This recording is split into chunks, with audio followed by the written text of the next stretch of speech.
Welcome to Unique Channel. Welcome po kayo guys sa aking YouTube channel.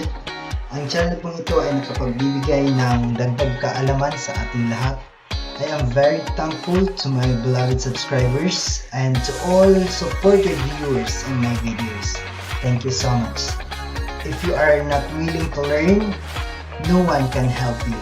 If you are determined to learn, no one can stop you. Kaya, kung hindi ka pa nakapag-subscribe mga ka-viewers sa aking channel, just click subscribe and click the bell.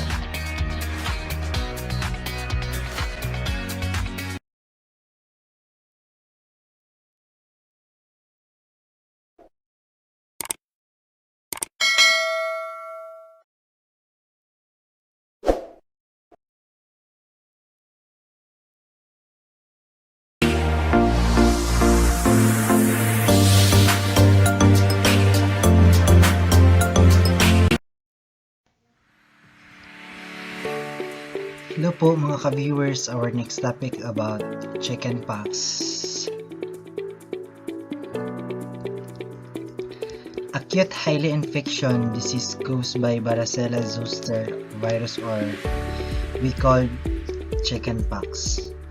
Worldwide in distribution and occurs in both epidemic and endemic forms. Chickenpox and herpes zoster are regarded as different host responses to same etiological agent, characterized by a vesicular rash that may be accompanied by fever and malaise. Varicella zoster or human alpha herpes virus, DNA virus member of herpes group. Varicella zoster virus only affects humans and commonly causes chickenpox in children, teens, young adults, and herpes zosters or shingles in adults and rarely in children. Varicella zoster virus or chickenpox cause primary, latent, and recurrent infection. The primary infection is manifested as varicella or chickenpox and results in establishment of lifelong latent infection in cranial nerve sensory ganglia and spinal dorsal root ganglia. When cell-mediated community wanes with age of or the following immune suppressive therapy, virus may reactivate, resulting in herpes zoster in about 10 to 30% persons. Latent infection causes painful, vesicular, pustular eruption in the distribution of one or more sensory nerve roots. Virus can be grown in tissue culture.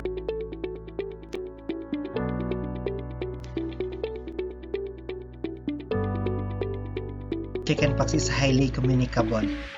Secondary attack rate in household contact is up. Host factors in age among children below 10 years of age can occur in adults also, but in severe. So in sex, both sex equally affected. For our immunity, one attack confers lifelong immunity and the secondary attacks are very rare. Cell-mediated immunity prevents recurrence and reactivation of latent infection. The agglutinin antibodies or persist for a lifetime and prevent from varicella. So the transmission of varicella zoster virus, or we can call chickenpox, transmitted from person to person by droplets, infection and droplet nuclei. Portal of entry or respiratory tract. Formates doesn't play a significant role in transmission. Virus can cross the placenta and cause congenital varicella. Chickenpox can also spread from people with shingles. The pathogenesis of varicella zoster. First, inhalation of respiratory droplets, and the next virus infects upper respiratory tract, and viral proliferation in regional lymph nodes of the URT to 2 to 4 days after initial infection. Each stage of primary viremia, viral replication in other organs or in our liver and spleen. Chickenpox infection of cells of the malpighi layer produces both intercellular oedema and intracellular oedema, resulting in characteristic of vesicle and diffuse viral invasion of capillary endothelial cells and the epidermis. And lastly, stage of secondary viremia. Incubation period, usually 14 to 16 days. The incubation of virus of varicella zoster's virus, 10 to 21 days have also been reported. Clinical features. A wide clinical spectrum may vary from a mild illness with only a few scattered lesions to severe febrile illness with widespread rash. It is divided into two stages: pre-eruptive stage and the second eruptive stage. So the pre-eruptive stage, onset is sudden with mild or moderate fever, pain in back, shivering, and malaise. A very brief stage lasting for 24 hours. In adults, more severe and lasts for 2 to 3 days before rash. So eruptive stage, in children the rash is often the first sign and comes on the day the fever starts. The characteristic is the distribution, rapid evolution, pleomorphism, and fever. The distribution of chickenpox, symmetric rashes, centripetal and distribution. First appears on the trunk or in abundant.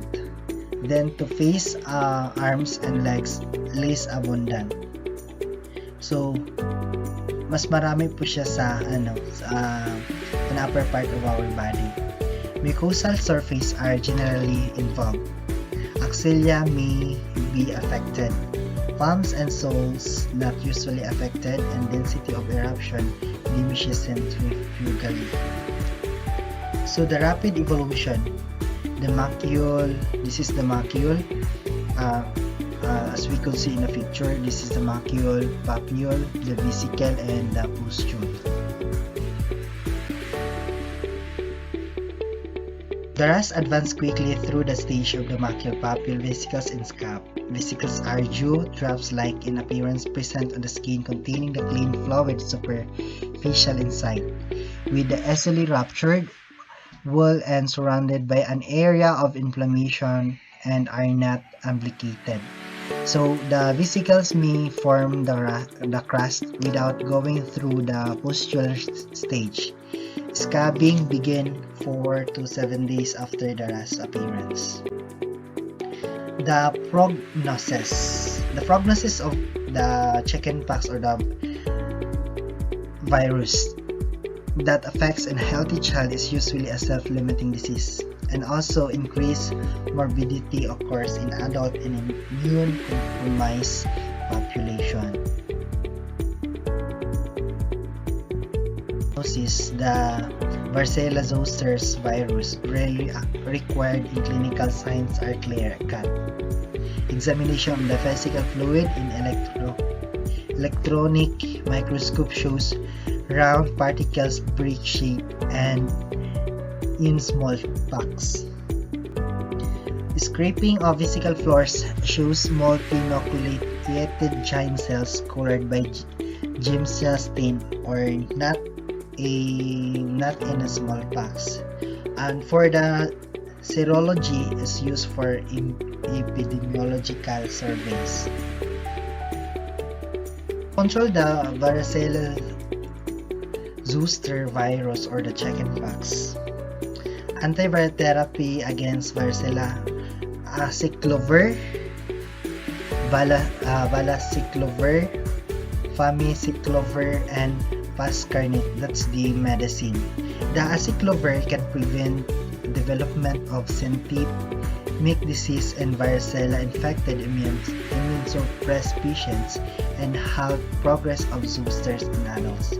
And acyclovir does not prevent post-herpetic neuralgia.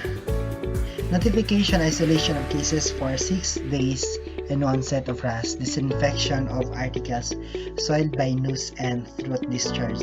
And for the medicine that I put here in my video, do not copy this, but you should go to the doctor first. The prevention, passive varicella zoster immunoglobulin.